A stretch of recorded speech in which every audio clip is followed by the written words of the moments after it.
How's it going, guys? My name is Zach with the Movie Castle, and today we're going to be taking a look at Axe from 1974.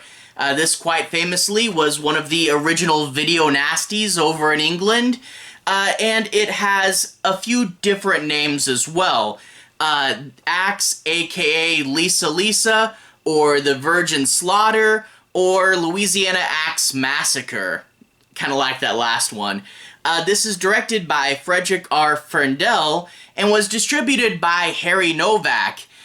This is the Something Weird DVD, and on this DVD it has, as a bonus feature, other theatrical trailers for Harry Novak films, and we get things like Behind Locked Doors, Booby Trapped, The Child, Frankenstein's Castle of Freaks, Kidnapped Coed, The Mad Butcher, The Toy Box, and Toys Are Not for Children.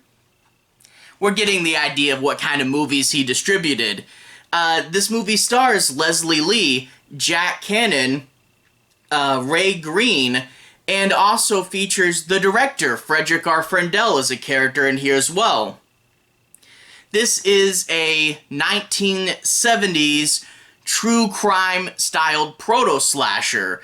True crime styled, not legitimately based on an actual crime specifically, but you can tell that realistic, grungy feel that kind of goes behind them. Other true crime styled movies, think things like Last House on the Left or the Texas Chainsaw Massacre, and it really does kind of feel like it fits in between those. But anyway, if you guys know low-budget 70s films, you kind of know what to expect, you know, grainy film, some of the audio isn't perfect, you get that famous red paint blood, and you do also get a few other things, you know, like the soundtrack is primarily just the drums, but they do try to kind of make it artsy and build tension with it. But I do want to say, you know, I've seen a lot of low-budget 70s films.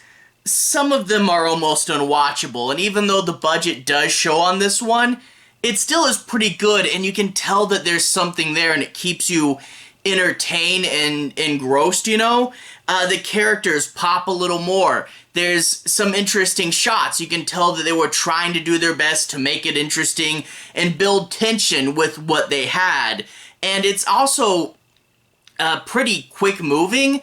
The movie itself, according to the back of the box, is approximately 68 minutes long, so just over an hour. I think they did this because this was the big drive-in movie days, and a lot of those would be double features.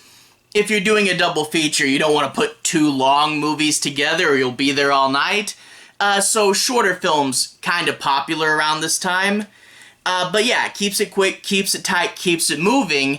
And also I should mention, from our perspective in the present, I can really see some parallels with modern film, so you can tell that this movie did have a bit of an influence later. You get these gangsters in their nice suits and ties, a little bit of quips, kind of feels a little Reservoir Dogs-esque. I betcha Tarantino saw this movie. Also, we get a young girl, her grandfather, who can't talk and is wheelchair bound, and her picking up her axe and getting some revenge. I bet Ty West saw this film before he made Pearl. You can definitely see some echoes and influence there. I think that's pretty cool. But without further ado, let's talk a little bit about the plot. I'm not going to do any major spoilers. I do want to say my piece on a few plot points, do some breakdown and analysis, but I don't think I have to go all the way to the end to do that, so I'll try to avoid major spoilers, but I do want to talk about the plot. We open up with some gangsters. They're waiting for this guy to come home, and they're going to kill him. And while they're waiting, they're doing a little bit of quips. It's not the best, but you can see they're trying to give them some personality, like the boss is angry at this impatient guy. He's like, go to the kitchen and get a glass of water for me, and then drink it yourself just to keep you busy. Not the best, but you can tell they're trying something. The guy gets home, a little bit of torture before killing him. You don't like the smell of my cigarette? I'll put it out. Puts it out on him and then says he'll cut off his nose if it smells that bad. But of course, by this point, the guy's already dead, and his friend says, hey, he's dead. You don't have to do that. And plus, the film doesn't have the budget for that, so let's not. So they kill them both, and they're on the run. And one of them is feeling sick. He didn't know they were going to kill these people, and now he has a sense of guilt. We're building into that the one good criminal in the gang trope, and he's in the back kind of freaking out. They stop at a gas station and decide to terrorize the woman working there.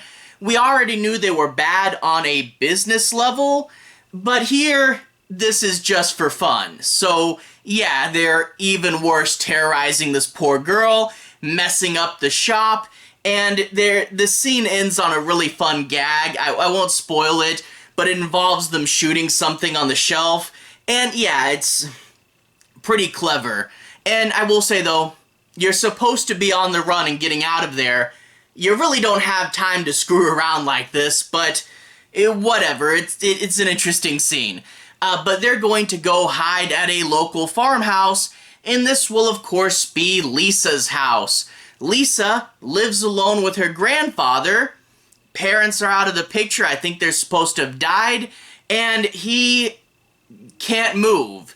He's completely paralyzed. He can look around, but he can't talk. He's in a wheelchair. And Lisa puts him in front of the TV so that he has some stimulus.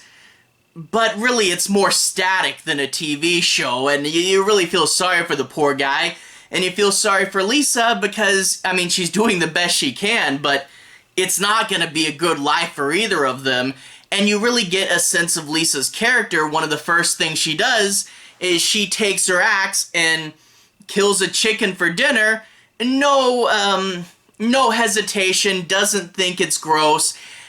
She is becoming kind of hardened in this world, and that's when the killers are going to show up shortly after. The killers show up, they take her hostage, and we really do get to see a bit of Lisa's character. It's a little unnerving. She's stiff, she's cold and robotic, and she doesn't cry or freak out when she's kidnapped. And I think one of the questions here is, why doesn't Lisa run? And at first you think it's because her grandfather's still at home and the criminals may kill him if she gets away. And I think that is part of it. But I also think that Lisa's life has been so hard that when something this terrible happened, she just kind of accepts it, And, she's left alone a lot. These criminals don't tie her to a chair and keep a constant watch on her. And she could have gotten out several times. And to be fair, she does make one attempt to escape, but in a different form than you might think, and it's super depressing. But, yeah, you get her just kind of standing there going, my life's terrible, I guess this is happening now. And it's not till they take it too far that she strikes back harder than they were expecting. It's like, okay, I can take this, but when you cross that line and I can't take it anymore, then you'll find out just how strong a character she is. Cold, stiff, and robotic, but pretty hardcore revenge. Okay, not the hardest core thing ever, but yeah, these guys don't know what's coming to them. So that's really cool. And obviously, Axe, it's a revenge film. We can kind of get where it's going, but it plays out in a little bit different of a way. I do want to say this movie does have some pretty cool cuts in the way, it still is low-budget cinematography from that time. But again, you can see the effort here. For example, there's this really fun transition where one of the gangsters throws something on the ground, and then it cuts to Lisa at home dropping an egg she was carrying.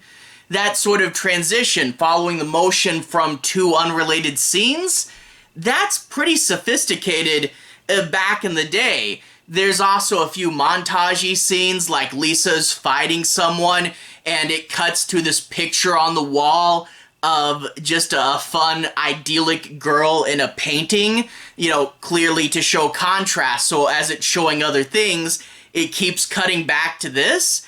You know, there is, like I said, a bit of effort.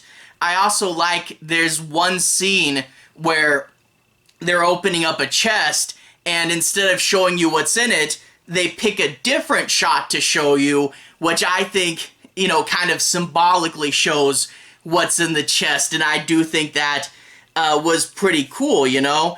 Now that being said, tension, they do, you know, like, okay, the drum soundtrack's supposed to build up tension, that's a little cheesy, but you do get things like, you know, Lisa sees a trail of blood that one of the other criminals doesn't, and she's just kind of like, huh, wonder what will happen if he sees that.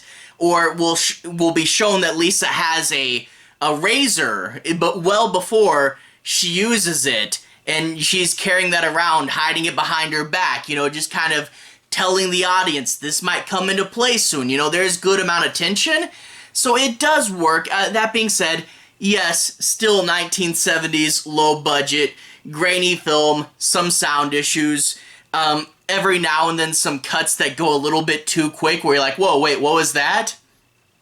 There's also like one scene where they hold the grandpa at gunpoint when a cop shows up and Lisa has to shoo the cop away. Scene's only like maybe 2 minutes long tops, if that. Really, really quick version of this scene, and I almost wonder why I even bother putting it in.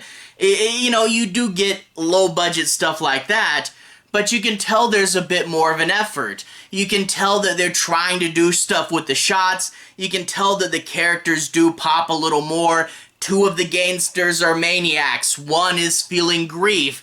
And then there's Lisa, who is, you know, on the edge of snapping because she can't really take it anymore. And I do like they know the irony behind this revenge movie. You know, Lisa's really young. She's small. You wouldn't expect her to be violent. And it also says, you know, like I said, the criminals leave her alone way too much. You know, they underestimate her too, and using this freedom, it's gonna make revenge a little bit easier than if they had feared her a little bit more earlier. Overall, I don't want to say this is a perfect movie. It definitely is that low-budget, grungy 70s film, but I do want to say so many of those low-budget, grungy 70s films are really low-budget, and a lot of them aren't great, and especially deteriorating films, some of them aren't even really watchable. But this, you know, especially compared to other low-budget ones at the time, really does have something going behind it.